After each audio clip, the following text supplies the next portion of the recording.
El estudio de cómo funciona el cerebro ayudará a entender cómo somos y a mejorar nuestra conducta social. Carlos Belmonte. Es uno de los órganos más sofisticados del planeta, pero el cerebro humano, como cualquier otro producto de la evolución, tiene sus limitaciones. Conocerlas es el gran reto de la neurociencia de hoy, y es lo que va a permitir, paradójicamente, una drástica revolución de nuestra sociedad. El neurofisiólogo Carlos Belmonte, presidente de la Organización Internacional de Investigación sobre el Cerebro, nos acerca esta semana en redes a los descubrimientos que cambiarán nuestro sistema judicial, nuestra educación y nuestra economía.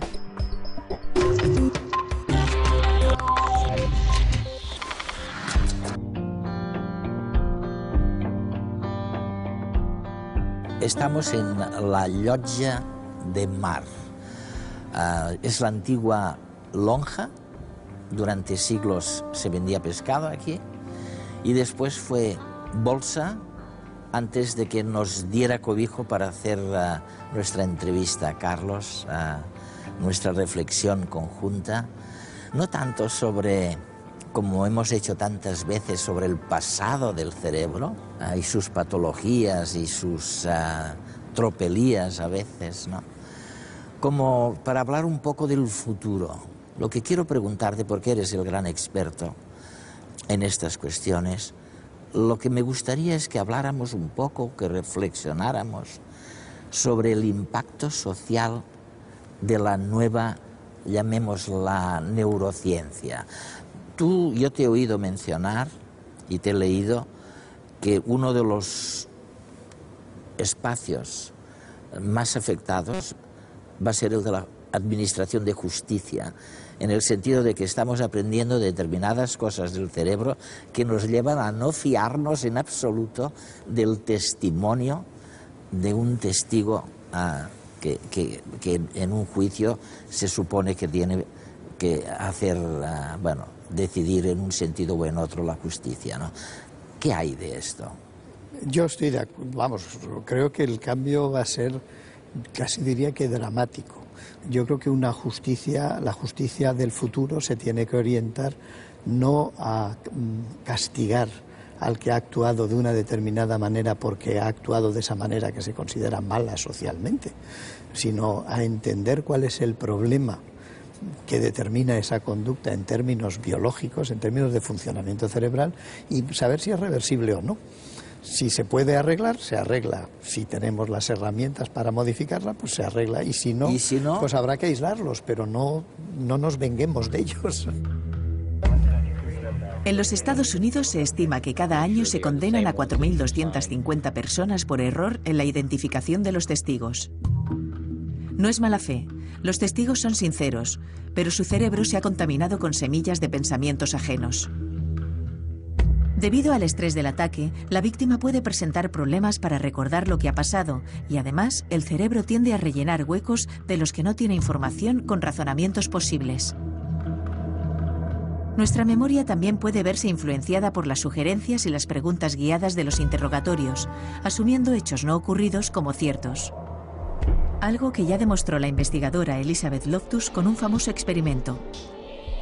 Con información aportada por familiares, se mostró por escrito a los participantes 3 sucesos que habían tenido lugar en su vida, junto a otro que nunca les había sucedido: perderse en un centro comercial cuando tenían 5 años.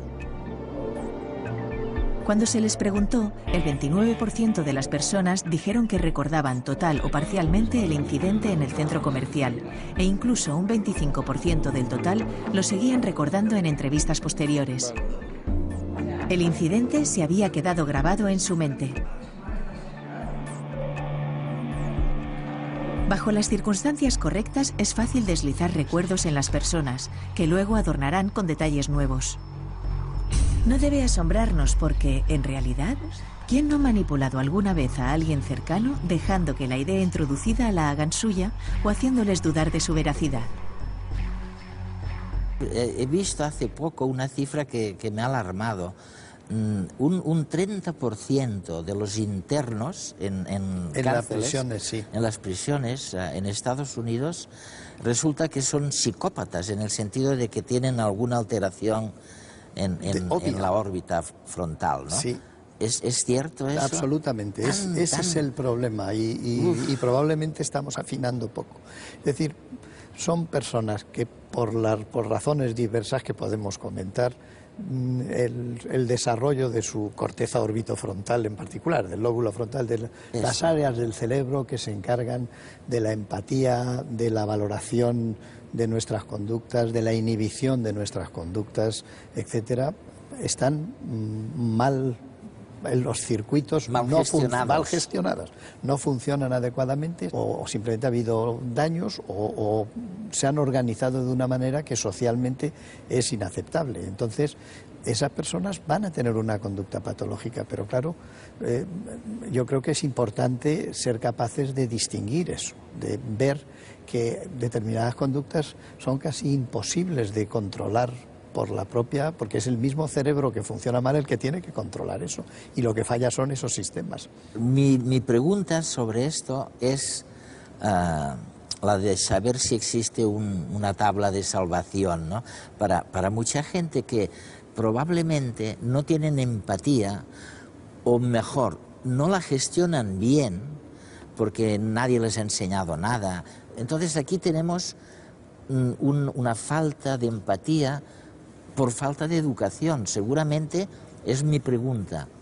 ¿Cabe educar a alguien en los temas de empatía y de otras emociones? Yo creo, el cerebro es muy plástico, afortunadamente, es decir, tiene mucha capacidad de aprendizaje.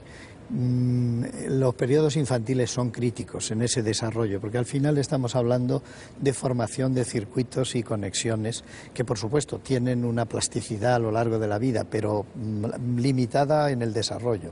Y sobre todo ya cuando cruza uno la frontera de los 22, 23 años, que es cuando se producen ya el recorte final de las conexiones sinápticas en el cerebro, a partir de ahí circuitos con una base emocional profunda y que son muy primarios en nuestro desarrollo del cerebro y por tanto son muy dependientes genéticamente, es decir, están muy preimpresos. Me estás diciendo que a los 25 años, más o menos, termina la fabricación de este... Hombre, tanto como terminar, no, pero en gran medida los grandes sí. Trazos pero en fin... Bueno, esto es importantísimo, ¿eh? Bueno, lo que pasa es que tampoco hay, como todo, no hay que ser muy drástico. Por ejemplo, una de las cosas que se ha visto es que en esa interpretación de las caras, de la empatía, aumenta con la edad. O sea que a medida que uno se va haciendo mayor lo hace mejor. ¿Ves? O sea que se está aprendiendo durante periodos mucho más tardíos de la vida. La edad a la que me refiero, que es la de la adolescencia, es que es un momento muy crítico realmente en la conformación de lo que va a ser la estructura de la corteza orbitofrontal en sentido amplio, cercana a los grandes valores de cómo se organiza. Entonces, por eso la adolescencia es un periodo tan crítico, es una crisis, ¿no? Efectivamente. ¿No? El 90% de los asesinos en serie son psicópatas, casos extremos de una especie de egoísmo y narcisismo tal en el que mentir, manipular o cometer delitos es asumido como lícito, por lo que no sienten remordimiento ni culpa.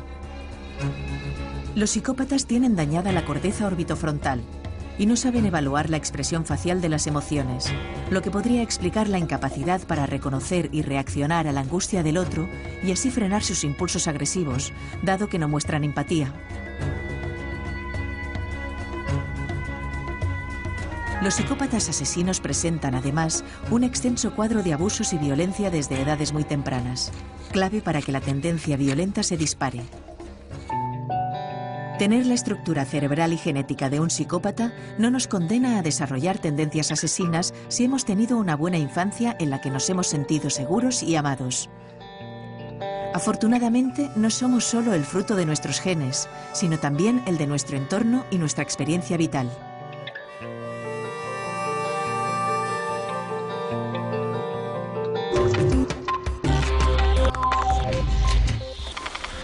Una de las primeras cosas que me he dado cuenta al reflexionar sobre el futuro del cerebro, nuestro cerebro, es que el consumo de analgésicos de los ciudadanos aumenta a una tasa inverosímil, corrígeme si estoy equivocado, del 20% anual. O sea que si esto es cierto, resulta que, bueno, el dolor de cabeza, en este caso, de lo que sea, se ha convertido realmente en un problema social, en algo que debiéramos pararnos y pensar un poco qué hacemos con el dolor de la gente. Es que ha sido siempre un problema. Lo que pasa es que frente a la incapacidad de resolverlo, pues las doctrinas religiosas y sociales predicaban la resignación. Y ahora yo creo que la ciencia lo que dice es que el dolor es básicamente innecesario una vez ha cubierto su objetivo principal, que es avisar de que hay algún problema, que hay una lesión, que hay un daño. Pero una vez se sabe eso, el dolor hay que eliminarlo. Simplemente la actitud científica hoy día es eliminemos el dolor siempre que sea posible. Lo que pasa es que lo padece un 15% de la población. Es decir, Oye, o sea, vamos a ver, Carlos, cuando me duele una muela, lo primero, supongo, es que la supuesta inflamación en la muela es transmitida como una señal de alarma al cerebro y dice, Eduardo, atención, tienes un dolor, haz algo, ¿no? Y lo que tú me estás diciendo es que antes lo que decíamos es, lo siento, resígnate, no lo toques, hasta es bueno para la otra vida. Y ahora, en cambio, podemos combatir este dolor y debemos combatirlo. ¿Cómo? Bien, efectivamente, podemos y debemos, porque tú lo has dicho, una vez se ha cubierto ese objetivo de alarma, el dolor sostenido, el dolor crónico, acaba convirtiéndose en un problema per se. Es decir, llega un momento en que la causa original deja de tener importancia y el problema es el dolor. Y hoy día el dolor más grave es lo que se llama el dolor neuropático, que es el dolor que se deriva de un mal funcionamiento del sistema de dolor en el sistema nervioso. Ah, sí, ¿eh? Entonces, eso es el gravísimo problema, el peor resuelto de los temas de dolor, porque es verdad que hoy día tratamos de manera satisfactoria un gran número de dolores. Tú has dicho, te duele la muela, Eduardo, pero luego te tomas una aspirina o un analgésico inmediatamente.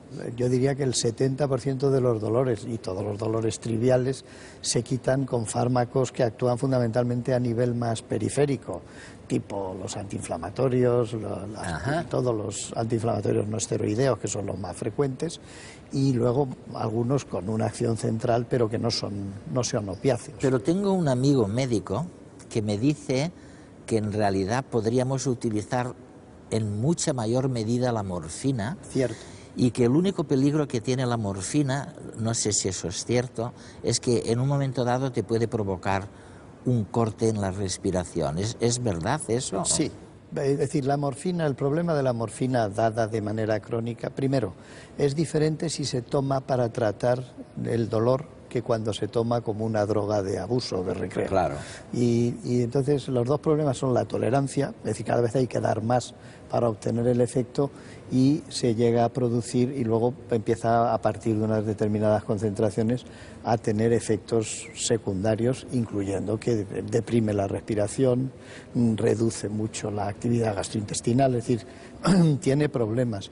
Pero por razones casi más culturales que médicas, los médicos hemos tenido una cierta resistencia a utilizar la morfina y la OMS ha advertido de la falta de uso de morfina en dolores, sobre todo dolores terminales, dolores crónicos muy intensos, dolores cancerosos, que no se está dando ni en las concentraciones ni en las dosis adecuadas, ni con la rapidez adecuada. Hay gran parte del dolor que es innecesario, porque podríamos aliviarlo, podríamos suprimirlo, e incluso los médicos tienen una cierta reticencia heredada. Es cultural, es que, sí, insisto, nuestra tradición de la manera de resolver un problema que era irresoluble, es decir, eso de alguna manera te dignifica el dolor, lo has comentado tú, la posición judeocristiana ha sido esa. Entonces el sufrimiento en alguna medida nos sirve para trascender. Desde un punto de vista científico no estamos en absoluto de acuerdo con esa aproximación, vamos, no. Y una cosa que también me fascina y que hace todo esto posible es ver que frente a incitaciones o móviles externos, la gente reacciona igual o de forma muy parecida. O sea que es muy curioso constatar la similitud en el cerebro de la gente, a pesar de lo distintos que suelen ser.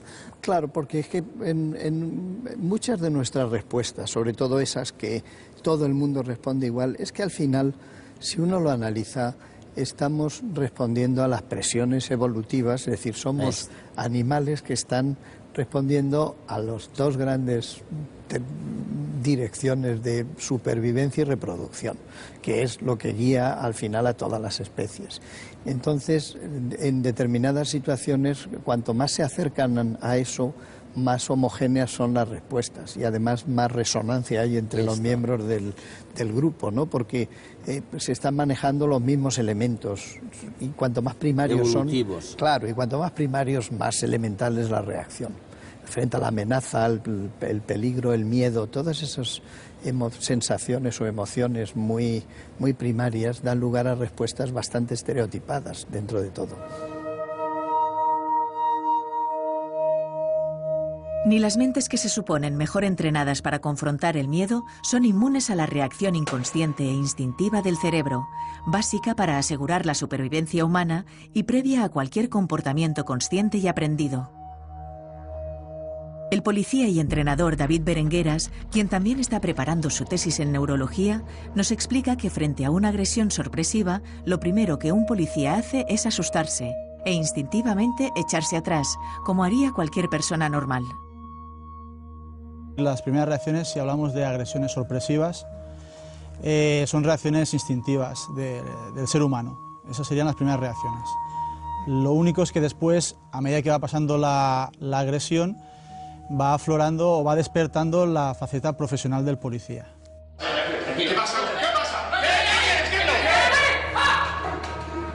Justo antes de que aparezca el profesional, el circuito cerebral del miedo, con sede en la amígdala, nos prepara para luchar o escapar, y se disparan una serie de reacciones neurológicas y fisiológicas que, aunque naturales, pueden poner en peligro tanto a la policía como a terceros.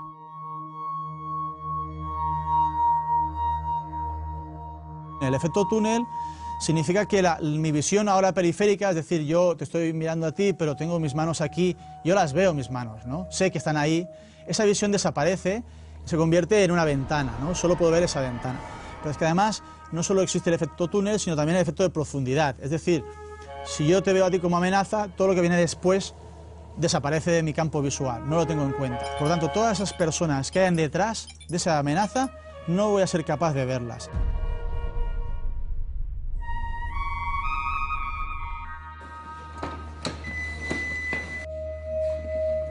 Conductor, baje del vehículo y venga hacia aquí, con las manos donde las pueda ver. Venga hacia aquí. Hacia aquí las manos, que las vea. Venga hacia aquí, caballero. Venga, las manos las pueda ver. Venga, que lleve el bolsito. ¡Ven aquí! Pero los movimientos que ejecutan los policías alrededor del agresor poco tienen que ver con los que aprendieron en la academia, ya que se ven condicionados por los de este, al que siguen en todo momento.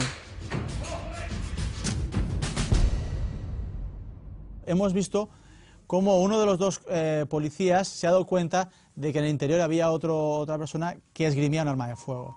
En este caso hemos visto, por ejemplo, que el policía se ha ido de un lado a otro y que ha cruzado con su arma de fuego toda la parte posterior de su compañero. El movimiento que hace el policía está condicionado al movimiento que hace, en este caso, el sujeto. Pero seguramente si entráramos dentro de su cabeza, le preguntáramos cómo es que está haciendo eso, nos diría que él no ve nada, sino él ve una columna o... Para él no es importante, lo importante es lo que está sucediendo con el otro individuo. Por lo tanto, todo lo otro pierde todo sentido y pierde importancia. Ahora su supervivencia depende de lo que haga con ese sujeto. Por tanto, eso pasa a un segundo término. Pero claro, a nivel visual, cuando tú lo ves, te choca, ¿no? Dices, hombre, eso no podría pasar, ¿no? Debería de dejar de apuntar y seguir el proceso. Y en el caso de tener que disparar, la mayoría lo hace hacia abajo, como si la posición de la pistola entre los ojos del policía y el delincuente para apuntar les entorpeciera la visión, haciéndoles perder la concentración sobre el agresor, al que no desean perder de vista.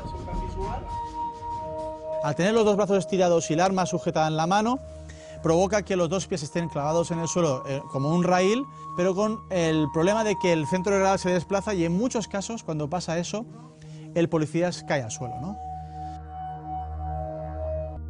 Son instantes vitales tanto para el policía como para la posible víctima, que están a merced de la actividad automática del cerebro. Algo que habría que contemplar al evaluar judicialmente algunos supuestos errores en la actuación policial, disparos accidentales a compañeros o transeúntes, o en el caso de suicidios pasivos, frecuentes en los Estados Unidos, en los que el supuesto agresor puede que no esgrima más que un teléfono móvil, imposible de percibir en ese estado. Tal vez lo más curioso sea que, tras estos experimentos, los policías son los primeros sorprendidos cuando se ven reaccionar en los vídeos, ya que, como todos los demás, no son conscientes de muchas de las formas en que nos la juega el cerebro.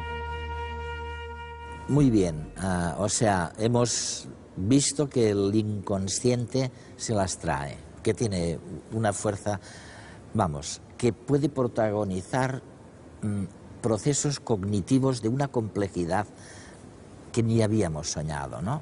Y eso da cauce al neuromarketing y a la neuroeconomía y todo lo que quieras. Déjame preguntarte otra cosa. ¿Qué o cuáles son las conexiones entre o las interacciones entre el cerebro y las máquinas? Es un nuevo campo, uno de los grandes caminos que se le abren a la neurociencia, desde muchos puntos de vista. Entender el cerebro implica encontrar los circuitos que sustentan nuestros procesos más complejos, cognitivos, emocionales, sensitivos, de todo tipo. Y para poder entender cómo 100.000 millones de neuronas que se conectan entre sí casi 1000 veces unas con otras están interaccionando en niveles de milisegundos, solo se puede comprender en términos cuantitativos utilizando ordenadores. Es decir, hay que pensar que el futuro probablemente de la investigación del cerebro, a medida que vayamos profundizando en identificar los circuitos y en ver cómo funcionan sus diferentes elementos, la manera de modelizarlos va a tener que ser a través de máquinas, de ordenadores. Prótesis. Bueno, registrando actividad dentro del cerebro, eso por una parte. Pero luego hay otra parte que es absolutamente fundamental, es que en última instancia el cerebro es una máquina que funciona con impulsos eléctricos que se pueden registrar y es posible conectarlos con una máquina exterior. Y yo personalmente creo que la interacción entre el cerebro manejando máquinas, es decir, sustituyendo o aumentando sus capacidades, conectándose con máquinas que pueden ser desde mecánicas hasta ordenadores, pues tiene unas posibilidades brutales y ya las está empezando a tener. Es decir, se están empezando a hacer, registrando 50 neuronas en la corteza cerebral de un mono, se consigue que maneje un brazo artificial con la misma destreza con la que manejaría su propio brazo. Yo podría un día, dentro de 100 años, saber lo que estás pensando ahora, en este momento. Hombre, a mí soy muy poco partidario de hacer profecías en ciencia, sí, porque uno se equivoca, pero sí. En principio, considerando que estar pensando lo que para mí quiere decir es que una serie de circuitos en mi cerebro están funcionando, si tenemos la capacidad de registrar esa actividad y procesarla por un sistema coherente como sería un ordenador, por supuesto que se podría, digamos, hacer el equivalente a lo que es mi pensamiento. porque luego ya la experiencia subjetiva pues es algo que, Claro. que es imposible de transmitir, pero si yo consigo reproducir en una máquina exactamente lo mismo y las respuestas son las mismas, pues es el nivel de análisis al que puede llegar la ciencia en esto y en otras tantas cosas. Estaba pensando qué sería de los políticos y de la política si hubiera esta facilidad de... Bueno, ya sabes que uno de los grandes temas que hablabas antes de la justicia y de la influencia de la justicia es la utilización de recursos mecánicos o para ver si un sujeto miente o no miente. Y es un tema que está muy candente, ¿no? Ha habido algunos registros utilizando imagen cerebral en los que se puede detectar que una persona miente, fundamentalmente viendo que cuando se le presentan detalles de una situación que solo él puede conocer, pues se iluminan las determinadas áreas cerebrales, lo cual quiere decir, puede saber que eso lo sabía, aunque él niegue que lo sabía. Por ejemplo, hay una gran discusión en hasta dónde se puede llegar con el uso de ese tipo de técnicas. Evidentemente, hoy día no podemos darles una fiabilidad del 100%. Lo que pasa es que nos vamos acercando asintóticamente a la realidad. Quiero decir que se utilizan como pruebas más o menos sólidas los detectores de mentira, cuya posibilidad de acierto es un 50%. Y bueno, y la imagen cerebral probablemente ya, con todas las limitaciones que tiene todavía, pues se acerca más a detectar con mayor precisión determinado tipo de cosas. No si miente o no miente, Claro. pero si vio o no vio una situación, por ejemplo, cosas así. Es fascinante, ¿no?, ver cómo se ha avanzado en el conocimiento del cerebro. Es espectacular, realmente. No hay otro campo realmente. Yo creo que no. Yo creo que en este momento, sinceramente, es el gran desafío y el gran avance, y yo creo que va a ser el gran cambio de la sociedad del siglo XXI, sin duda, ¿eh?